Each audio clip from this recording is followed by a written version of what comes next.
Thank you very much. So my name is Miranda McGuire. I'm going to be presenting today.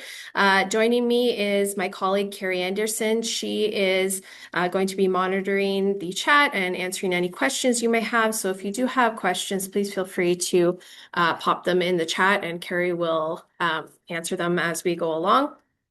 We are from Public Library Services Branch that is within the Ministry of Municipal Affairs with the Government of Alberta. And if anyone here attended our session on library board appointments yesterday, some of the information on appointments in this presentation might sound a bit familiar, but I think it's worth hearing again because board appointments are a really important responsibility of council. So we do want to make sure that as many people as possible hear that information. And before we get started, I'd like to acknowledge that Alberta Public Libraries are located within the traditional territories of the people of Treaty 6, 7, and 8, as well as the homeland of the Métis. We are grateful to the original caretakers of the land and seek to create a new relationship that is respectful and truthful. Next slide, please. Okay, so here's what we're going to talk about today. We're going to talk about public library service in Alberta generally. We are going to talk about the role of municipal council when it comes to library service in this province, some of the roles and responsibilities they have. And we're going to talk a bit about funding and financial accountability as well. And I just wanted to ask a question before we begin here. And you can just respond by raising your hand or you can place it in the chat. How many folks have municipal library boards serving their community right now? I think it's probably everyone, but just wanted to check on that. And also, if you don't have a municipal library board, maybe you might have an intermunicipal library board.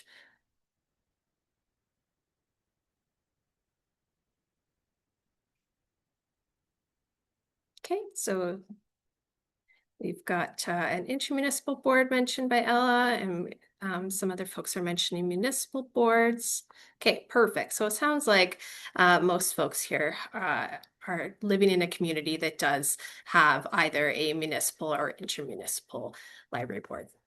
Okay, next slide, please.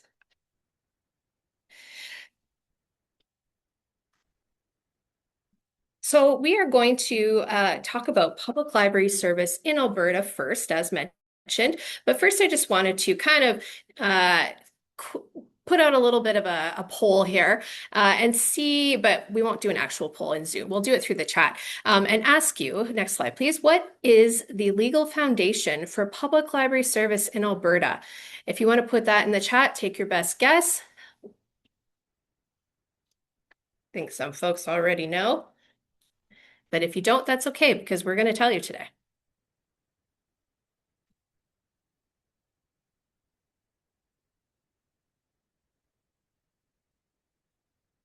Okay, so we have a couple of responses, and that is correct. It is the Libraries Act and Regulation. Those are the legal foundation for public library service in this province. So next slide, please. We're going to talk a bit more about the structure here. So the Libraries Act was originally passed in 1907 during the first sitting of the provincial legislatures. It has been updated multiple times since then, of course, but it does demonstrate a long-standing and ongoing commitment to library service from the province. The next key point is that public library service in Alberta is a municipally based service. So under the Libraries Act, it's municipalities that make the decision on whether or not public library service is going to be offered to their residents. So a municipality may offer the service on a local level, and they do that by establishing a municipal library board or partnering with other municipalities to establish an intermunicipal library board, which we'll talk about a bit more in a moment if you're not familiar with the concept of intermunicipal library board. The municipality might opt to offer it on a regional level by participating in a library system. They can choose to do both. They can offer it on a local and a regional level, or they may decide not to have that service on any level. So all that is to say that a library board doesn't come to be on its own. There first needs to be that decision by the municipality. And although municipalities establish public library service on both a local and a regional level, it's a service that's always governed by independent boards. So we have municipal and intermunicipal library boards that govern service on the local level, and we have library system boards that govern service on a regional level. Now, these boards are corporations, so they are legal entities that independently manage library service on behalf of the municipalities that establish them. But there's still, of course, an important relationship between municipalities and library boards. There's a lot of accountability built in, but as a corporation, the library board does have full authority over deciding what that service looks like. And another defining feature of the Alberta structure is that there is this emphasis on local needs and local autonomy. So we see that in how boards are created, how board members are appointed, and just generally how the authority that boards have to make decisions over the service that they offer. And because we have this emphasis on service that's tailored to meet needs at the local level, municipal boards occupy a central spot in the structure. So it's the municipal and intermunicipal boards that are responsible for the services provided directly to Alberta. So in essence, the entire structure is set up to help them succeed in providing the best service possible. And that brings us to our last point, which is despite that local focus, we also see a great deal of regional and provincial support and collaboration. And the Alberta Public Library Network, in cooperation with library systems, facilitates that cooperation. Next slide, please. So here is a bit of a visual interpretation of that structure that I just described. So this is illustrating the structure of Alberta Public Library Service. So starting in the top left, library service in Alberta, you can see is defined by the Libraries Act and Libraries Regulation, and it's under the authority of the Act that library boards are created. So municipal and intermunicipal boards that govern service on a local level, and library system boards that govern service on a regional level. Now, we at Public Library Services Branch uphold this legislation and provide support to library boards as well as municipal council so that they know and understand their responsibilities under this legislation. Now, in the middle, we have municipalities and their councils, of course, which have an important relationship with both types of boards. So council may have a relationship with a local municipal board or a library system board in its region, or both, depending on the type or types of library service that council has decided that they're going to provide to their residents. Now, municipal boards govern library service in their communities. They usually do so through the operation of a public library. So like municipal councils, the way the board does so is by providing that strategic direction to their manager, so the library manager in this case. Systems provide regional library service, training, support to those municipal and intermunicipal library boards. So both municipal library boards and library system boards are accountable to their council or councils, to the minister responsible for libraries through us at Public Library Services Branch, as well as to Albertans. So frontline service is delivered through the local library to the Albertans and for the benefit of all Albertans. Next slide, please. So let's take a look at the legislation that governs libraries in this province. So the Libraries Act and the Libraries Regulation, they are separate pieces of legislation from the Municipal Government Act, or MGA. One doesn't have more authority than the other. They do entirely different things. So the MGA creates the governance framework for municipalities in this province. It only mentions library boards or libraries very briefly. It only mentions it 3 times. You can see the sections on the screen there. One is about offsite levies being used for new or expanded public libraries. Another is about library properties being exempt from taxation. And lastly, that the community services reserves can be used for a public library. So those are the only mentions of public libraries within the Municipal Government Act. Whereas the Libraries Act defines the governance structure for public library boards in Alberta, as well as describes council's roles and responsibilities in relation to the board.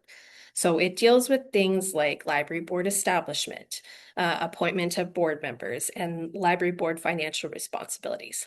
And then the regulation defines some baseline management practices that boards adhere to in delivering service. So things like strategic planning through a plan of service, required policies, submitting an annual report, etc.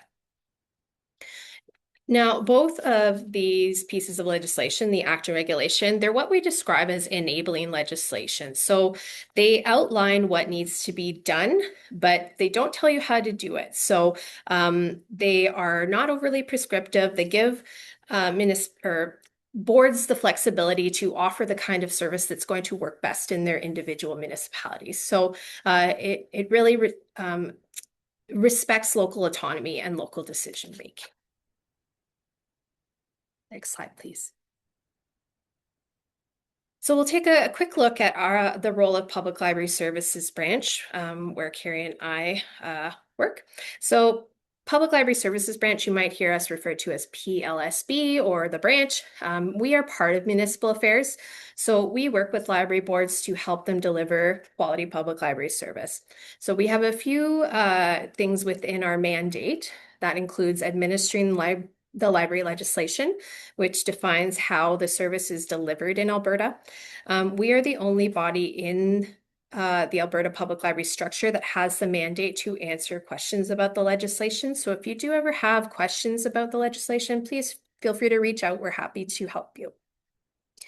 We deliver provincial grants to municipal and library system boards, annual operating grants. So this includes that operating grant, which is a grant for operations, just what it sounds like, which is provided directly to library boards.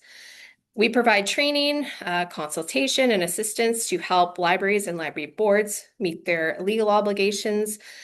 So we provide training to individual boards. We do webinars sometimes. We do larger group training sessions on all kinds of topics. We collect statistics on public library service in Alberta, and we also administer the Provincial Public Library Network, which essentially enables the sharing of, it does a few things, but in a nutshell, it enables the sharing of library materials. It provides some staffing expertise, technology, general support. So the idea is that it connects libraries province-wide for mutual benefits. So the services that are delivered through the network include resource sharing. So if you've ever heard of interlibrary loan, materials, as well as delivery of those materials through the province to other libraries. We support SuperNet connectivity for libraries. We offer a provincial suite of e-resources for use by network participants as well as their patrons. And we also provide access to library service for underserved communities. So specifically individuals with print disabilities and Indigenous Albertans as well. Next slide, please.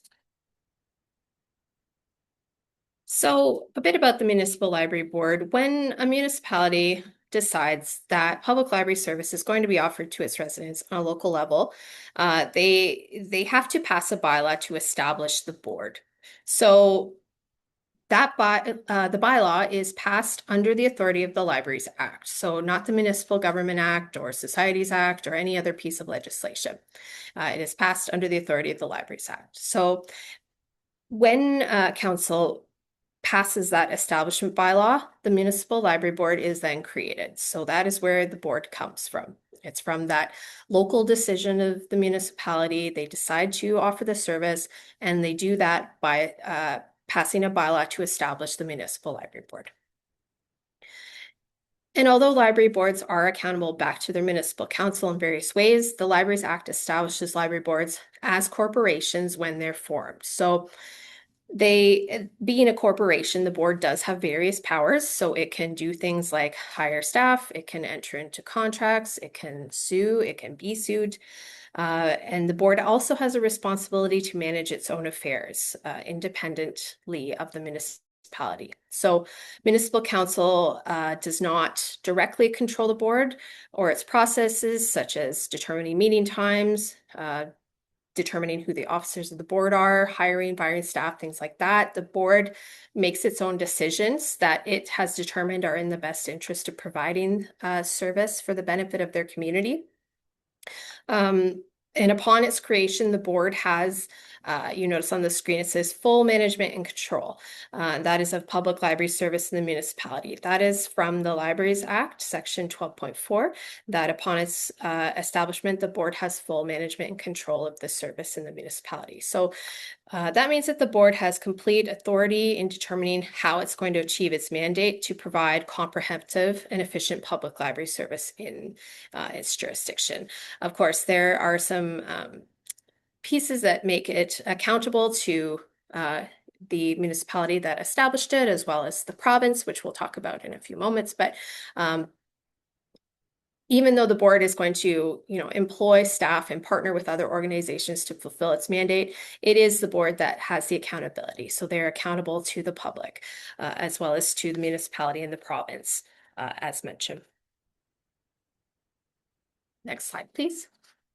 So I touched on intermunicipal library board, and it did sound like we have one municipality here that does have an intermunicipal board. So I will touch on what that is.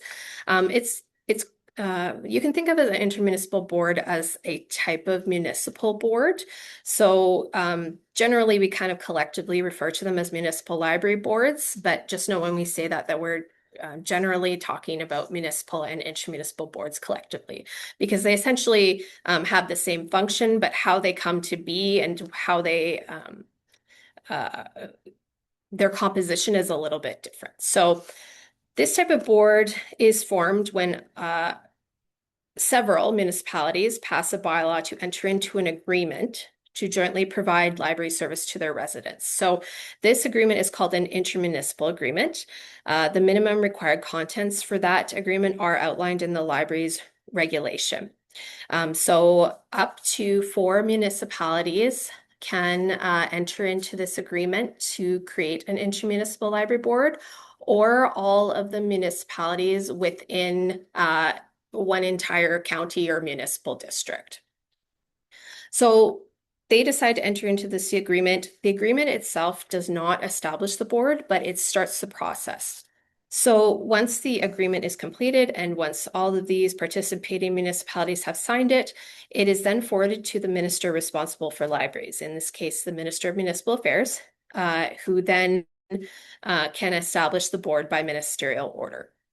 So that's how the board comes to be. It's a little bit different than a municipal library board in that it's not these municipalities that are passing a bylaw to establish the library board. It's these municipalities are entering into an agreement to then send that agreement to the Minister of Municipal Affairs, who then may determine that it's a good idea to establish this intermunicipal library board.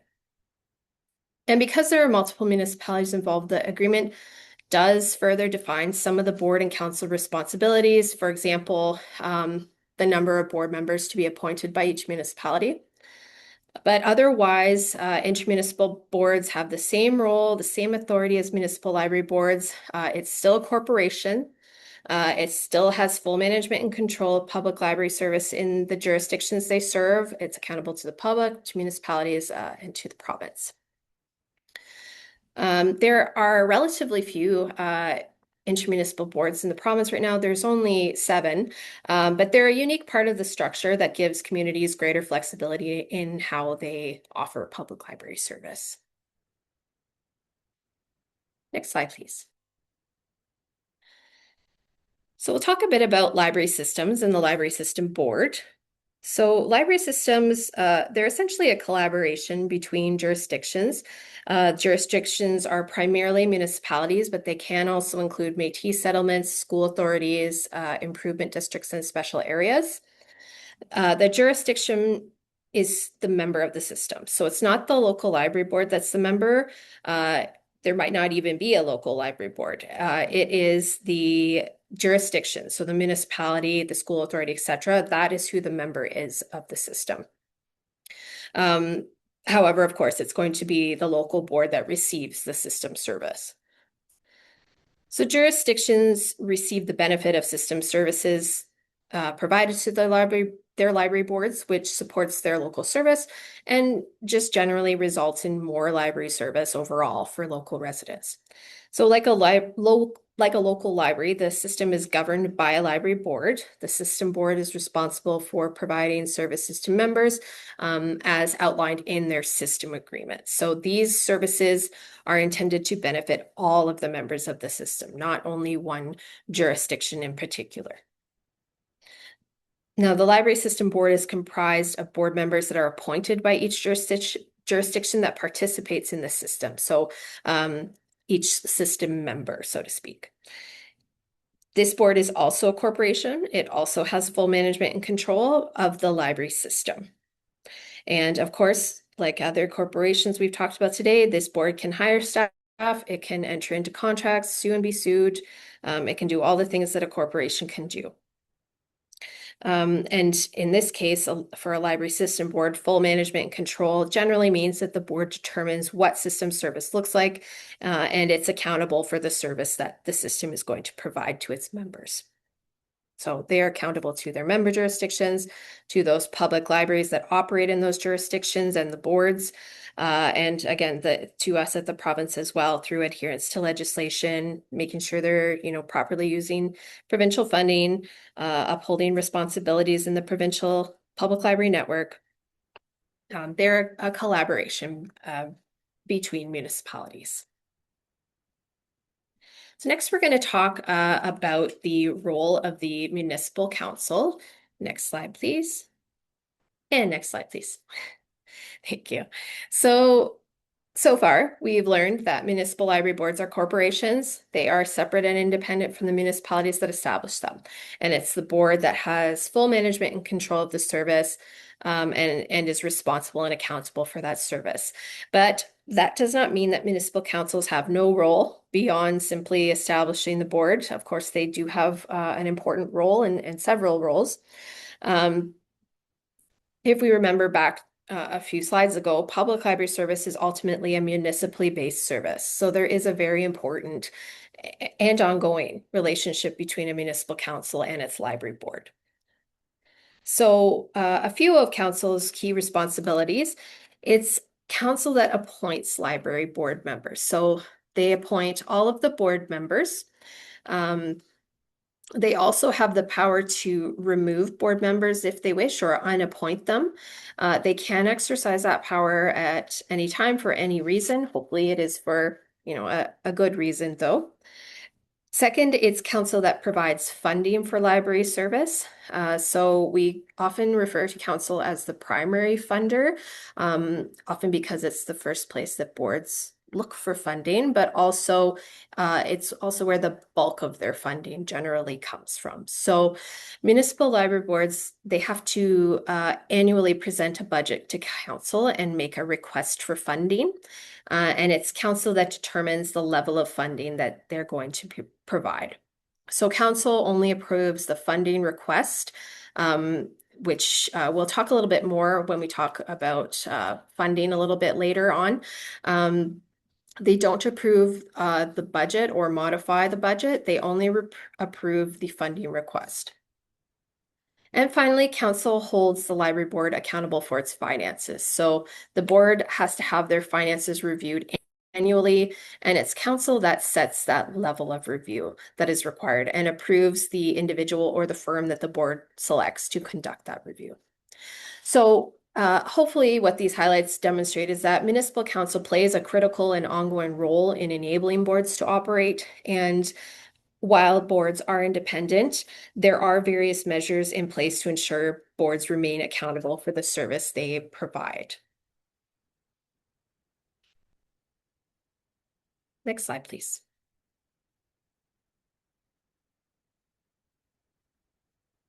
So let's,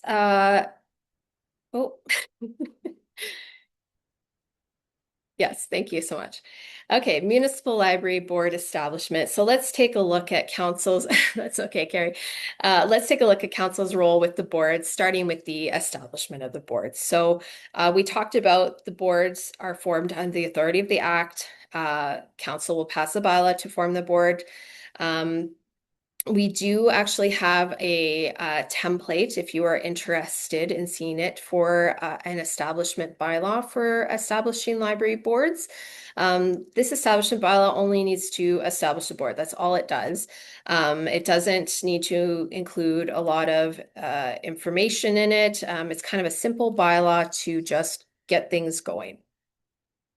And although the municipal council has various powers over the board, it's Section 3(4) of the Act that establishes the board as a corporation when it's formed. One thing I will mention here is the legal name of the board. It is specified in legislation. So name of municipality library board. So this uses the full name of the municipality. So for example, Village of Glendon Library Board or Town of Diamond Valley Library Board. So it's always the name of the municipality library board. Next slide, please. So again, this type of board is formed when up to 4 municipalities enter into an agreement to jointly provide that service. Again, it can be more than 4 municipalities, so long as all of those municipalities are located within the same municipal district or county. Again, the board is established by the minister, so the legal name of this board is a little bit different. The municipalities that come together to create the intermunicipal agreement can actually suggest the name that they would like to have the board to have. Generally, we recommend that the board, it reflects the municipalities that are in that area. Again, the board is established by the minister and through ministerial order. And we did mention that in the regulation, that is where the contents of the agreement are outlined, what that agreement has to include. And council responsibilities are further defined by intermunicipal agreement. Why does council need to appoint all board members? So it is imperative that all board members are appointed by council, legally appointed, properly appointed, regardless of what, if they have other roles in the community. To do the work of the board and to be protected under the corporate shield of the board, it's really important that board members are legally appointed. That includes having a start and end date for every appointee. Appointed board members are part of the library board with all of the legal powers and duties associated with that responsibility, and they need to be able to make decisions on behalf of the library board. So if an individual is not legally appointed, they can't act as a board member and make decisions and motions about library service. They need to be appointed to vote and take part in those discussions. If they do vote and participate in meetings anyway, and they're not legally appointed, motions and decisions of the board, they could be considered legally invalid. They potentially wouldn't hold up if challenged in a court of law. So non-legally appointed board members could be, or generally would be, considered private individuals and would be personally at risk. So the corporate status of the board is what reduces risk to individual board members as long as they're legally appointed. There is also a risk to the reputation of council potentially if something were to go sideways, because community members probably wouldn't appreciate discovering that their tax dollars are being given to private individuals who have no legal accountability. Next slide, please. So what are the legal requirements for library board appointments? So this is kind of an overview here. We do have some resources that go into more detail that we are happy to share if you reach out to us after this presentation. So employees of the board cannot be appointed to the board. That's to prevent any sort of conflict of interest. The board is the employer, so it would be akin to being your own boss. And that's not a framework within which public bodies like library boards operate. And the same can be said going the other way. A board member cannot work in the library. So if you are on the board, you want to work in the library, you would need to resign your position. If you work in the library and you want to be on the board, you would need to resign that position. For municipal library boards, so for both types of boards, municipal and intermunicipal, there is a limit on the number of counselors. So for library boards, the legislation says that up to two individuals who are also counselors can be appointed. That's from the establishing municipality. That does not include individuals who may be counselors in neighboring municipalities that the establishing municipality has decided they would like to have on the board. They would like to appoint those individuals to the board. So the legislation says up to two. That's from the establishing municipality. So that can be one, that can be two, that can be zero. You don't, there's nothing in the legislation that says that counselors must be appointed to the board. Most opt to appoint a counselor or two, and that is perfectly acceptable. For intermunicipal boards, it's a little bit different. So only 40% of board members can also be an elected official, regardless of which municipality that they're appointed from. So this limit exists to maintain the library board as an autonomous corporation. It's an attempt to prevent it from becoming kind of like a department of council or a committee of council. It's a non-political entity. So there's the reason for this is to maintain the board as a autonomous corporation. Now, there is a maximum of 3 years per single term for a board member. Council can decide to appoint people for however long they'd like, as long as it doesn't exceed 3 years. So 1 year, 2 year, 6 months. And an individual can serve 3 consecutive terms regardless of the length of their term. So the Libraries Act is, as we mentioned, enabling legislation. It's designed to provide some flexibility to councils and boards. So there is the ability built into the legislation for councils to appoint individuals for more than 3 consecutive terms. But if they want to do that, they have to pass a resolution by 2/3 of council stating that it's okay for that person to exceed the 3-term limit. And for municipal library boards, only, as we mentioned, only the establishing municipality has the authority to appoint to the board. The councils of neighboring municipality, they can't appoint to your board. They can put a name forward to your council to consider, but ultimately it's up to your council to do the actual appointing. For intermunicipal boards, only the municipalities that are party to that agreement can appoint to the board. Next slide, please.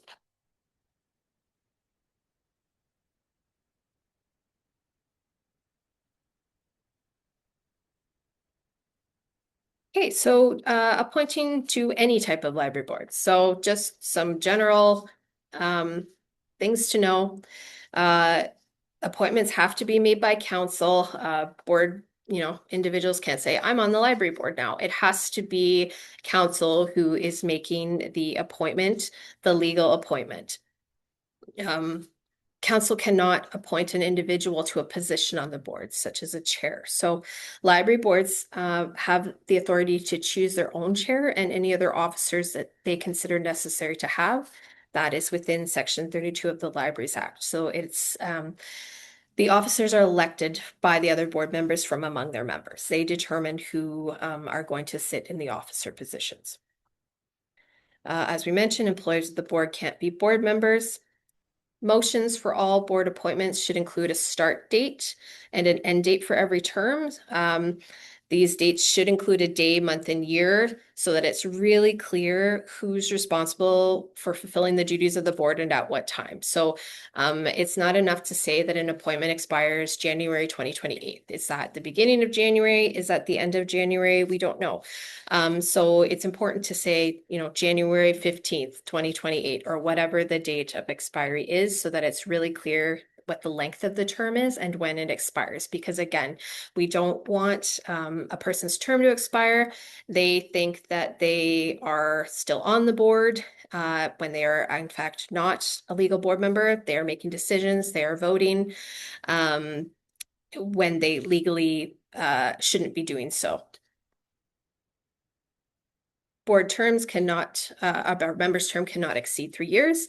Again, there's those limits on consecutive terms, 3 in a row, unless 2/3 of council say that they can be on for another term.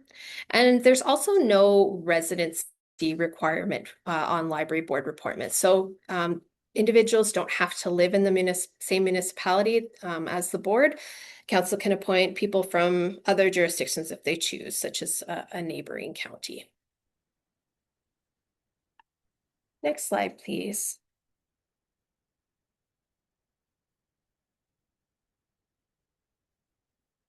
So again, only the council of the established municipality can appoint. It is between 5 and 10 board members that can be on the board with a maximum of 2 councillors. We also do suggest filling vacancies. Well, not suggest, the legislation says that you should fill vacancies as soon as possible, especially if it's going to leave you with fewer than 5 board members. You may want to make sure that you are meeting that minimum threshold of having 5 board members. Next slide, please.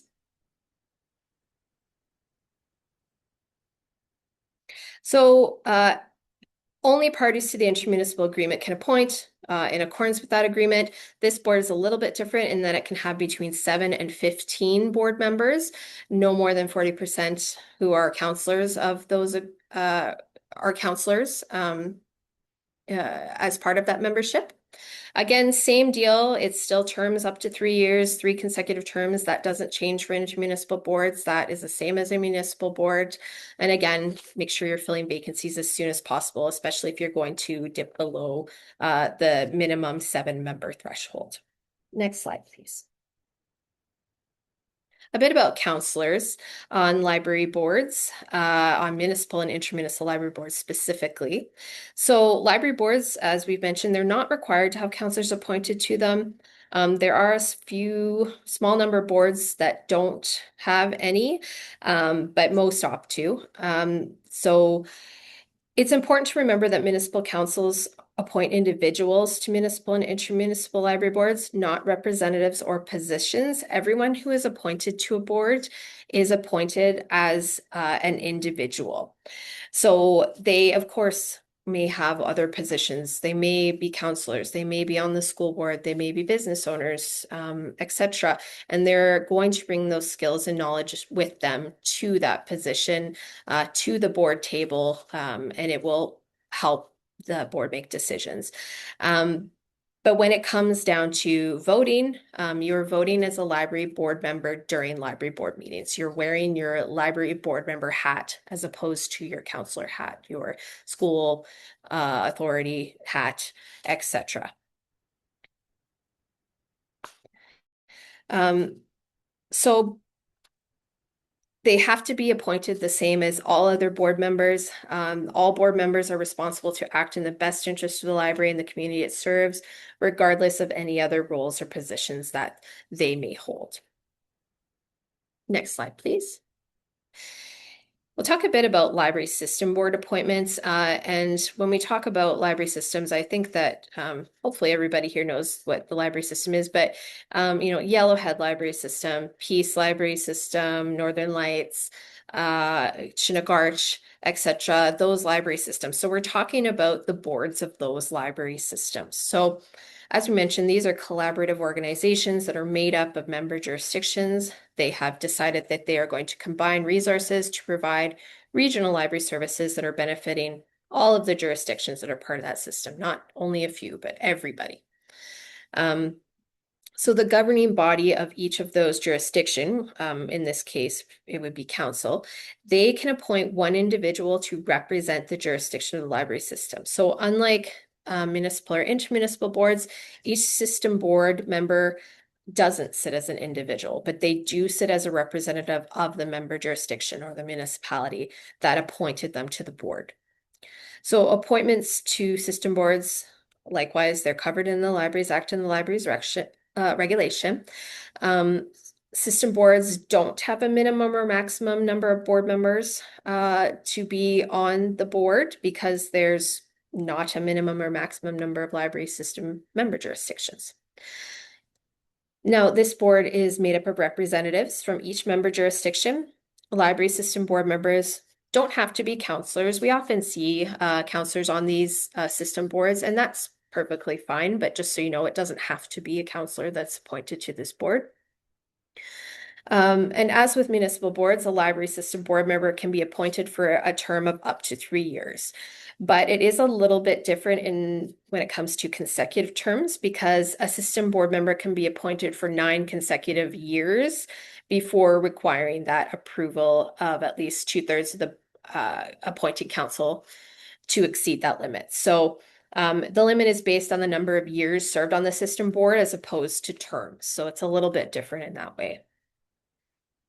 Also, the library's regulation allows for alternates on system library boards under certain circumstances. So it allows member jurisdictions to have representation at a system board meeting, even if the regular representative can't attend. So an alternate can be appointed if the appointed board member is unable to, for times when the board member might be unable to attend, and that they've given notice to the system that the alternate is going to be coming in their absence. So, the alternate member can't take the place of the regular board member for more than 2 consecutive meetings unless the library system passes a resolution saying that that's okay to do.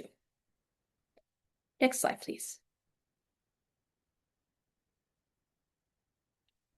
So we'll talk a bit about mitigating appointment risks. So though board members are not, they're not the ones responsible for making the appointments, but in order to minimize some risk to them as individuals, we want to make sure that board members are being appointed properly. So board members rather need to know when their term begins and ends. So there should be a start date for the term. If there isn't one provided by default, we kind of assume that it is the start date that the appointment is made whenever that council meeting was held. But it's really, really important that there is an end date for the term. So that would include a day, month, and year. You could say, we're appointing so-and-so for a 3-year term or a 2-year term. But to be really clear, we always recommend saying month, day, and year, because it's really, it gives us a precise date of when that term ends. We know that that person has been appointed for a term that doesn't exceed 3 years. And hopefully that board member and council or the municipality in general, someone there is keeping track so that they know to reappoint that individual if they choose to make sure that they are legally appointed. So communication is really important. If a board member isn't sure about when their appointment starts and ends, they need to, work with council or work with the municipality to find out what that is. It's really important not to just guess. There should be a clear process for how board recruitment and appointments take place so that there's consistency and clear expectations. That way the board and council can work together to make sure that board members are appointed properly and in a timely manner. And written confirmation of appointment would be great. That way there is something in writing from the municipality to that board member indicating that they have indeed been appointed and this is when their term expires. Next slide, please. Some best practices. All the requirements about board appointments are in the Libraries Act, so there's no need to embed that information in an establishment bylaw. It can run the risk of limiting council unnecessarily. Sometimes we see things like the number of board members are restricted for a municipal board specifically. So restricting the number of board members to, say, specifically 8 when the range in the legislation is already there from 5 to 10, or putting geographical restrictions, things like that. We do recommend staggering appointments to help with continuity. So if you have some individuals who are there for 1 year, 2 year, 3 years, it does help with when there is turnover so that you don't have your whole board leaving at once. As well as there is that ability there to pass on important knowledge to new individuals. And turnover in general is important. So the legislation supports board turnover by putting limits on terms. But again, it is still enabling by recognizing that some communities may have a more difficult time finding board members and allowing members to be reappointed past that limit. But that principal board turnover still stands. The library and the library board is meant to represent the community, and that means having, varied perspectives on the board. And it also helps prevent board members from taking too much ownership of the board or the library service, which can sometimes happen if there are people who have been there for decades on the board. The library belongs to the community, so it's best practice to have board turnover and get some new thoughts and perspectives in there whenever possible. And while it is the prerogative of council to determine who is appointed to the board, and it's their responsibility to do the appointing, often councils will collaborate with boards to find board members. Ideally, recruitment is viewed as a shared responsibility. So both the council and the board have an interest in finding the best people. So it'd be great if they could work together to do that. So you should have a clear process for how board recruitment and appointments take place. So there's consistency and clear expectations. And that way the board and council can work together to make sure that everybody's appointed and appointed in a timely manner. So, for example, how does the board notify the council if a board member resigns? The board member should be resigning to council, but just in general, communication. What way does the board assist with recruitment? How do they let you know what skills would be beneficial to the board? And of course, record keeping is really important. Keep track of appointments, send written confirmation of appointments to newly appointed board members, maintain a board member list. We actually do have a template for this. If this is something that you're interested in, feel free to reach out. We can share that template with you that can help track appointments and send written communication of that as well. Next slide. So a few do's and don'ts here, elements of effective library board appointments. So do use the legal name of the library board. Again, the legal name for the Municipal Library Board is set out in the Libraries Act and follows the naming convention of name of municipality library board. So City of Edmonton Library Board, Town of Hinton Library Board, County of Minburn number 27 Library Board. And again, the names of intermunicipal and system boards are set out in the ministerial orders that formed those boards. So they're a little bit different. Use the word appoint in your appointment motion. Sometimes we see the word approve or I can't think what else, but we see words besides appoint, and you should use the word appoint because it's only council that has the legal authority to appoint to your board or to the board. And it has to uphold that responsibility. A board can't appoint to the board or unappoint its own members. So the legislation says that it is the council that appoints, makes the appointments. So use the word appoint. Be clear who is being appointed by your motion. Make sure you're including the full names of individuals so there's no chance for confusion. Be sure that you're using the legal name, that the name is spelled correctly. Be really clear when the term starts and ends. There should be a start date, as we mentioned, but definitely make sure that you have an end date. And ensure that appointments are done in a timely manner to make sure that you're meeting the minimum threshold of how many individuals need to be on the board. Do not refer to a list of people that was included in the council meeting minutes. We see this quite often where there will be in the minutes that council appoints the people that are in the attached list, and then the list is not there. So put the names of those individuals in the minutes. It can be really confusing and might not hold up if those names aren't there, because we don't know who's appointed if it's not in the minutes. Again, don't use words like ratify, accept, approve, extend. Use the word appoint. There is no provision in the library's legislation to actually extend an individual's appointment. A person is appointed to the board for an amount of time that's specified in the motion. And when that term expires, then council can reappoint that individual. Don't allow other municipalities to quote unquote appoint to a library board for you. Those are invalid. Only the municipality that established the board in the first place can appoint to it. They can recommend individuals for appointment, but only your council can appoint that individual.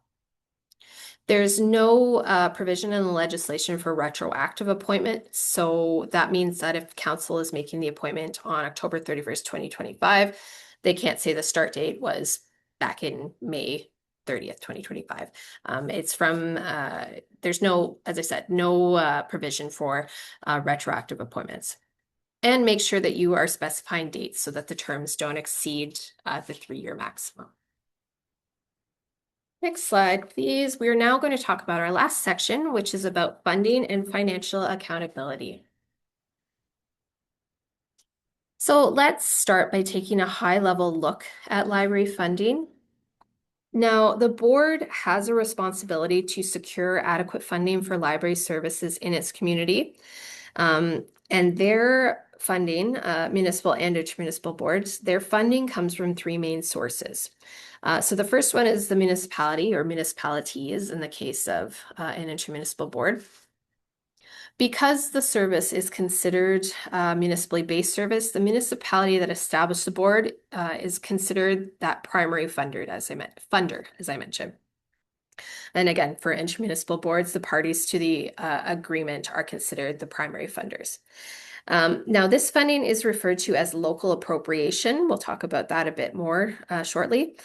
Neighboring municipalities may also provide funding in recognition of their residents using the library. So that bucket represents funding from local tax dollars. And then next we have on the screen there, the provincial government. So the government of Alberta provides an annual operating grant to library boards.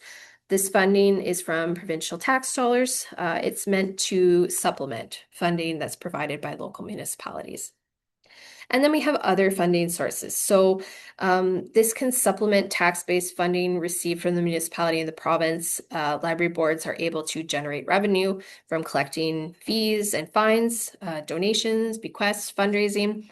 So federal and provincial grants that library boards may be eligible to apply for that facilitate capital or special projects are also a potential source of revenue. All those would fall into the other funding sources bucket. Next slide, please. Talk a bit more about local appropriation. So simply put, local appropriation is the amount of money the establishing municipality takes from local taxes and gives to the library board for public library service delivery. So you can think of it appropriating it from local tax dollars.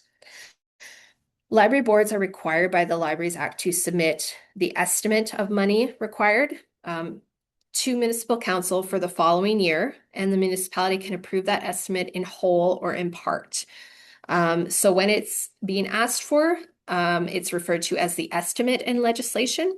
And once that money is received from the municipality, it's called a local appropriation. Now, this local appropriation can take 2 forms. It can be cash money that is transferred to the library board by the municipality, and then the board spends it. Or it can be funds that are spent by the municipality on behalf of the library board for library operations. So for example, utilities, building maintenance, financial review, maybe things like that. They're referred to as direct payments because the municipality pays it directly to the utility company, directly to the financial reviewer, etc. So the library board isn't involved in the transaction. Next slide, please. Okay, municipal funding. So the municipality that established the library board, or in the case of an intermunicipal board, the municipalities that are party to the agreement, those municipalities are considered the primary funder. So again, this is because funding is contingent on the board receiving funding from the municipality. This funding from the established municipality is referred to as that local appropriation, as we just discussed. And in order for library boards to be eligible for the provincial operating grant that's provided by the government of Alberta, a library board has to receive a minimum of $2 per capita at the population that the government funds at. So a neighboring municipality as we talked about. They may also contribute funding to compensate the board for serving their residents. However, neighboring municipalities are not obligated to fund in the way that establishing municipalities are. It's a good practice. It's good for their relationship for them to provide funding compensation, but funding from neighboring municipality is not considered local appropriation because that municipality didn't have a role in establishing the board. And when a neighboring municipality is contributing funding to another municipality's library boards, there are several ways that that can take place. So if both municipalities have local library boards, the funding flows from each municipality to their own library boards, and then the library from one library board to the other library board. And that respects each library board's autonomy and responsibility to determine what levels of funding are needed, what library service delivery looks like in each of those municipalities, as well as together as partners. Or if the neighboring municipality doesn't have a local library board, then it's ideal for the neighboring municipality to provide the funding directly to the library board. And again, that is to respect the library board's autonomy and responsibility to determine what level of funding is needed to serve those residents and to negotiate that directly with that neighboring municipality. It also provides the library board with a direct channel for ROI and accountability by allowing the board to establish a relationship with that neighboring council in that municipality. So no matter what the financial arrangement is in your area, it is strongly recommended that you have some sort of written agreement developed between the two parties, including things like how and when the funds are to be transferred between the two parties, what service is expected for residents of the neighboring municipality. And it's important to note that having a cost share agreement in place is not the same as an intermunicipal library board. So we talked quite a bit today about what an intermunicipal library board is and how it comes to be. Sometimes that gets a bit convoluted. A cost share agreement is not the same as an intermunicipal board. So again, a cost share is a neighboring municipality is generally is kicking in some money to serve the residents of those neighboring municipality, whereas that intermunicipal board is created by the minister. And the municipalities have somewhat equal roles and responsibilities and accountability, whereas cost share agreements pertain to funding only. Next slide, please. So I'd like to take a moment to talk about municipal service versus something that's called the Library Services Grant. Sometimes you may have heard it referred to as the Rural Services Grant. So if you are a rural municipality that is a member of a library system and you don't have a local library board, your library board may be receiving something that's called the Library Services Grant or Rural Services Grant. In a nutshell, the Library Services Grant is paid by the province to library system boards based on the combined population of municipal system members that don't have library boards. So this money is then, it's often distributed by the system to local library boards in the system that serve the residents of those municipalities without local boards. So there can be some confusion about this money, mainly who it comes from, because often this funding is confused with municipal funding. So as we saw earlier, municipal funding comes to the library board from the taxes that are paid by a municipality's residents. So the local appropriation from the municipality that established the library board. So, and for intermunicipal boards, the local appropriation from the parties to the agreement. And sometimes funding a neighboring municipality whose residents use the library. So either way, those are local municipal tax dollars. So this funding should be the result of the library board's relationship with the respective municipality, and the library board is accountable to that municipality for the money that they've received and expended. Whereas the library services grant funding is funding that the library system receives from a provincial government grant. It is the library system that is eligible to receive the funding, and it's the library system that's accountable to the province for it. So the province grants the funding to the library system board for those member municipalities that don't have library boards. And the intent of that funding is to provide library service to libraries within the library system. Many, if not most, library systems choose to distribute the funding to library boards that serve residents of municipalities without local library boards. Sometimes that's done at the request of the member municipality. Sometimes it's a decision made at the system level, but either way, it's considered provincial funding, not municipal funding. Next slide, please. We'll talk a bit now about the provincial operating grant. So these annual operating grants are paid to municipal, intermunicipal, and system library boards established under the Libraries Act. And the funding from the province is meant to supplement that annual operating funding that's provided by the first funder, that being the municipality. And since library boards are the recipients of the grants and the ones accountable for the funding, it should be the library board who is applying for this provincial operating grant and submitting that grant application to us. And in order to receive the funding from us at the province, library boards do need to be compliant with the legislation. So that includes ensuring that everybody, all the board members are legally appointed, and that the library board is receiving a minimum of $2 per capita in local appropriation at the population we use to calculate the grant, which is currently the 2019 Municipal Affairs population list. For populations over 3,000, library boards must receive a minimum of $3.52 per capita to receive our maximum per capita grant amount. So for these boards, anything between $2 and $3.52 would per capita would be prorated. So this was originally set out as a way to build a partnership and to incentivize municipalities to provide basic funding for library service, but over time it has also come to reflect that public library service in Alberta is first and foremost a municipal service. So municipal council, again, they are the ones that have made that decision to have the library board. So they should be prepared to financially support it to the best of their ability. There's also those direct payments that come into play that we spoke about earlier. So again, that is when the municipality pays an expense on behalf of the library board directly to the service provider, and the board's not involved in the transaction. As part of our grant application package, we provide forms to library boards that have municipal administration fill it out. Those forms capture the direct payments the municipality is making, because direct payments won't show up in the library board's financials because they're not the ones who are expending the funding.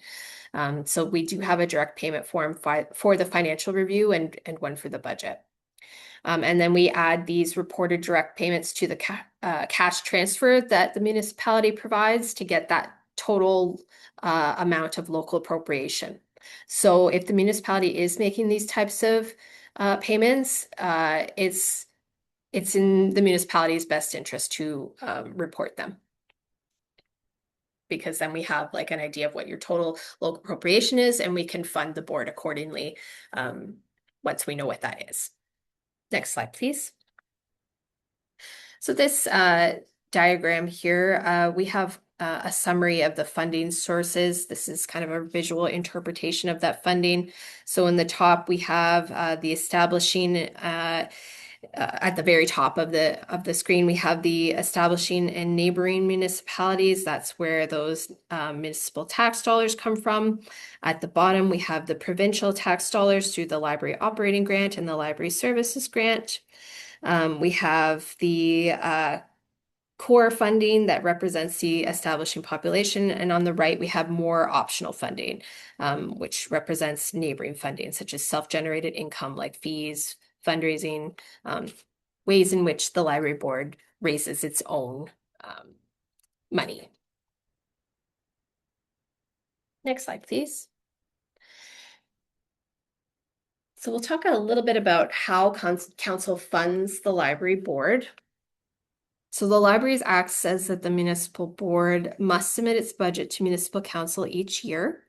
The board's budget must have an estimate, as we talked about, of how much money is going to be needed to operate the library for the ensuing fiscal year, including the amount that they are asking for from the municipality.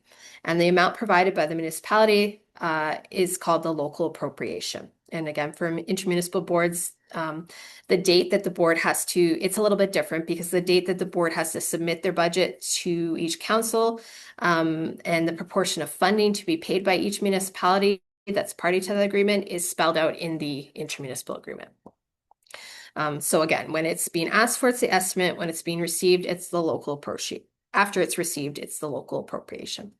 So the municipal council only approves the amount the library board asks for. If the library board receives the amount asked for from the municipality, they can finalize and adopt their budget, proceed as planned. If the library board doesn't receive the amount they asked for from the municipality, it's up to the board to then revise the budget accordingly and figure out how they're going to make things work with that new fiscal reality. Next slide, please. Financial review. So each year, the library board is required to prepare a financial review for their municipal council or councils in the case of an intermunicipal board. And that financial review captures the money the library board received and expended over a calendar year. So it is prepared for the municipality's council, as public library service in Alberta is a municipally based service, and library boards receive and spend local tax dollars on delivering that service. So the library boards should be submitting their financial review to council after it is completed. Now, while the municipal council does not have the authority to approve the board's budget, the library board is still, of course, accountable back to the municipality, and this is accomplished through that financial reporting process. So how the board is spending those local and provincial tax dollars should be transparent and clearly show that the money received is being spent on the service.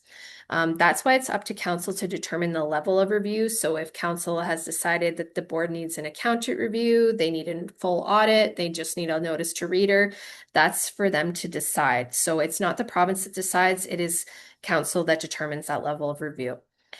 This is also why council has to approve the person doing the financial review as an indicator that they're satisfied with their credentials, and that can be done by council motion. And if and when a reviewer changes, council also has to approve that new person or company. If it's the same company doing the review, say it's KPMG and Bob does it one year and Jill does it the next year, it's fine. They don't have to approve that person again because it's the same company. But if you're changing from BDO to KPMG, that would need a new approval. If it's a private individual or a individual CPA doing the review and that person changes, then council needs to approve that. For intermunicipal boards, a little bit different. The form of review and process for the municipal councils to accept the reviewer has to be, again, defined in the intermunicipal agreement. Next slide.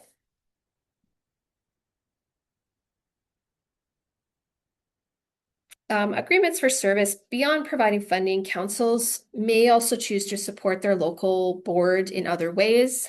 Some boards, or rather some councils, provide services like overseeing payroll or their financial services. They might look after insurance. They might look after building maintenance. If a council chooses to support a library board in that way, it's a really good idea to have a written agreement between the board and the council, since these are, or board of municipality rather, since they're two separate corporations. So the board and the municipalities, as separate corporations, they have separate duties, they have separate responsibilities. So managing a relationship between two corporations on unspoken terms or just by a handshake, that can lead to uncertainty, it can lead to confusion, it can even lead to legal problems. So by entering into a written agreement, boards and municipalities can ensure that their relationship respects the authority of both parties and is clear and mutually beneficial. So the agreement should establish the role of both parties, that the board is responsible for the library service, and that the municipality is the administrative service provider for the board, whatever those services are that they are providing. It should clarify that the board is responsible for the library staff as their employer and is responsible for managing the library activities within the library building. And then the municipality may be responsible for managing other services that are being provided or managing payroll or something like that. And the agreement should also clarify any financial responsibilities that the board or the municipality have to one another as a result of that service agreement. We do have a document called Board municipality agreements, questions to ask. It can provide guidance to municipalities and boards as they enter into this type of agreement. If you would like a copy of that agreement, feel free to reach out. We are happy to share that with you. Next slide, please. We're getting to the very end here. So just a little bit of some further reading here. We also have some resources that we've produced that we can refer to after this presentation. So if you have more questions about the relationship between council and the board, we have a document called Municipal Councils and Library Boards, Roles and Responsibilities. It outlines all the responsibilities municipal councils have to library boards, including a few that we didn't talk about today. We have that board municipal agreements document we just mentioned. And we also have a series of documents on library board appointments. So appointed to the municipal board, the intermunicipal board, system board, appointing counselors, resolving appointment issues. We have all kinds of resources on board appointments. So much of these documents, actually, I think all of them are actually available on our website, which will be on the next slide. But if you also want to reach out to us or if you have additional questions about any of those documents, we're happy to have a chat about that. Which brings us to our last slide, which is a thank you for joining us today. That you can see there, we also have our website that I just mentioned where some of those resources are located, albertalibraries.ca. And you can also reach out to us on our at our email. That's our general inbox, libraries@gov.ab.ca. And we also have our phone number on the screen there too. And we will get you sorted with whatever it is that you need.